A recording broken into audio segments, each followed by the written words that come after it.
Welcome back, everybody. The U.S. Navy telling CNBC that Houthi militants have launched their biggest attack yet on merchant vessels in the Red Sea. For more on this, we want to bring in retired U.S. Navy Admiral James Stavridis, former NATO Supreme Allied Commander, who is now Carlyle Group's Global Affairs Vice Chair, and an NBC News Chief International Analyst. And Admiral, thank you for being with us this morning. This does sound like things have stepped up pretty significantly. You're talking about more than 20 missiles and drones that were launched and taken out by the U.S. Navy. How would you characterize what's happened here? Oh, this is a complex attack. It is indeed a step up, Becky, over what you and I talked about a couple of weeks ago. It was an attack on not only the U.S. Navy, but also our coalition partners. A British destroyer was operating with us, Her Majesty's ship Diamond. And above all, and you're showing it right now, it's an attack on commercial shipping. I mean, there were dozens of commercial ships in the vicinity of this complex attack. And I really underline that word complex. Look at the video you're showing. These are very capable warfighters.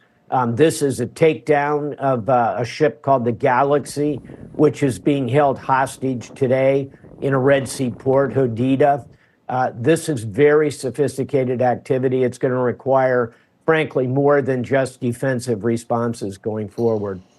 And Admiral, we've talked about this in the past. You were there for the pirates that were coming from Somalia and were able to shut that down.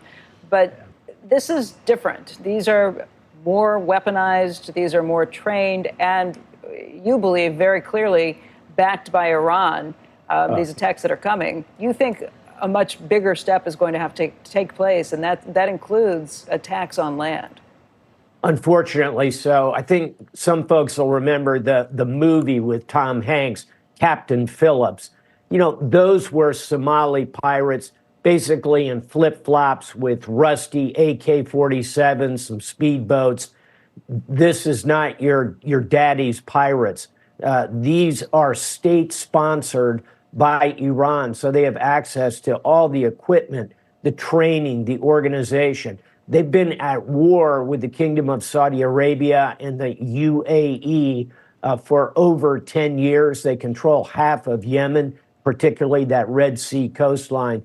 So simply putting a few destroyers out there and fighter jets, which are all good and capable, and we should be doing that, I just don't think, at least thus far, the Houthi pirates and their masters in Tehran are getting the message. So this is going to be a week of decision, I think, for the White House as to whether to go ashore. Ultimately, Becky, to close, we had to go ashore to go after the pirate camps. I think we're going to have to do something along those lines now.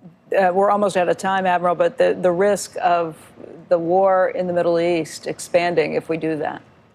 Yeah, it brings us to not just Houthis, but Hamas and Hezbollah. What those three terrorist organizations have in common, besides beginning with the letter H, is they're all funded, sponsored, and directed by Iran.